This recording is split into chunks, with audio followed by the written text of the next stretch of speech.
আমার চচ্চড়ি করব নতুন আলু এবং টমেটো দিয়ে। সেটাই আজকে আপনাদের সাথে শেয়ার করছি। হ্যালো এভরিওয়ান, আসসালামু আলাইকুম। আশা করি সবাই ভালো আছেন। প্রথমেই আমি নতুন আলু কুচি কুচি করে কেটে নিয়েছি, টমেটো কেটে নিয়েছি, কাঁচামরিচ, পেঁয়াজ, রসুন, ধনেপাতা এগুলো আমি ভালো মতো কেটে নিয়েছি। এখন আমি টমেটো আলু কুচির সাথে পেঁয়াজ কুচি দিয়ে দিব।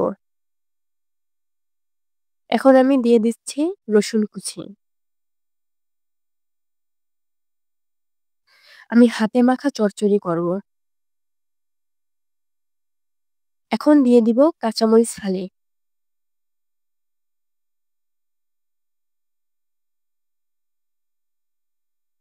এখন দিয়ে দিব পরিমাণ মতো লবণ। এখন দিয়ে দিচ্ছি আমি 1 টেবিল চামচ হলুদের গুঁড়ো।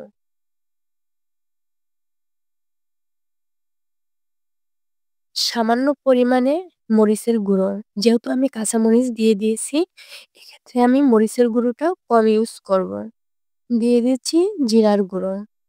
এখন আমি দিয়ে দিব সরিষার তেল। এখানে আমি খাঁটি সরিষার তেল ইউজ করেছি। এখন আমি এখানে দিয়ে দিচ্ছি ধনিয়া পাতা। এখন এটা আমি ভালোমতো হাতে মাখিয়ে নিব। এটা ভালোমতো হাতে মাখিয়ে নিতে হবে। মসলাটা ভালোমতো মাখিয়ে নিতে হবে। আলু, টমেটো, কাঁচামরিচ, পেঁয়াজ এগুলো আমি ভালোমতো মাখিয়ে নিব। আমি কিন্তু এখনো এটার সাথে মাছটা এড করি নাই। মাছটা পরে দিয়ে দিব। এটা মাখানো হয়ে গেলে।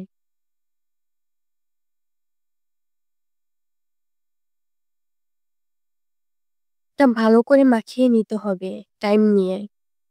এ পর্যায়ে আমি মাছটা দিয়ে দিব। এখানে আমি 1/2 কেজি পরিমাণে মাছ কেটে ধুয়ে নিয়েছিলাম।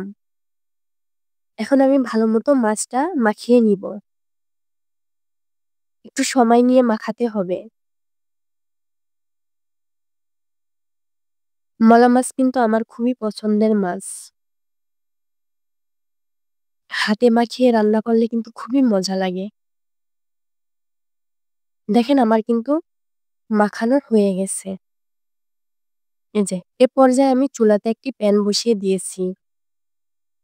এই মাছটা আমি এভাবে রান্না করে থাকি।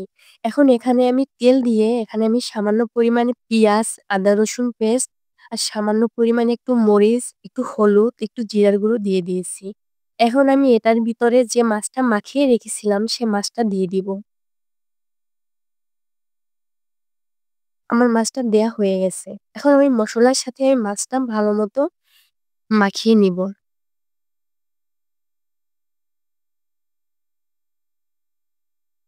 মসলার সাথে ভালোমতো মাছটা মাখিয়ে নিতে হবে।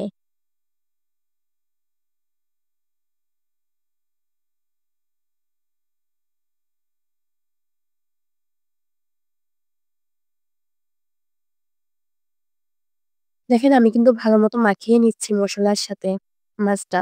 খুবই অল্প পরিমাণে পানি দিয়ে রান্না করতে হবে।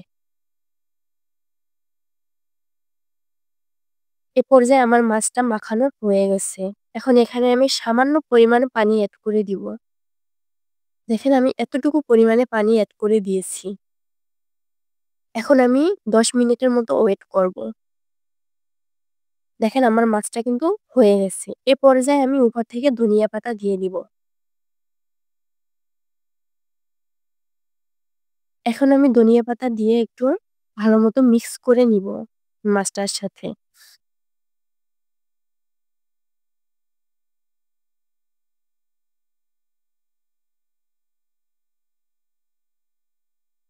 গরম, গরম ১ প্লেট ভাত, মলা মাছের চচ্চড়ি খেতে কিন্তু দারুণ মজা।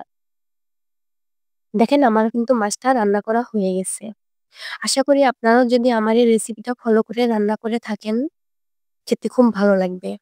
আমার এই রেসিপিটা যদি আপনাদের ভালো লেগে থাকে, একটা লাইক, কমেন্ট এবং শেয়ার করবেন।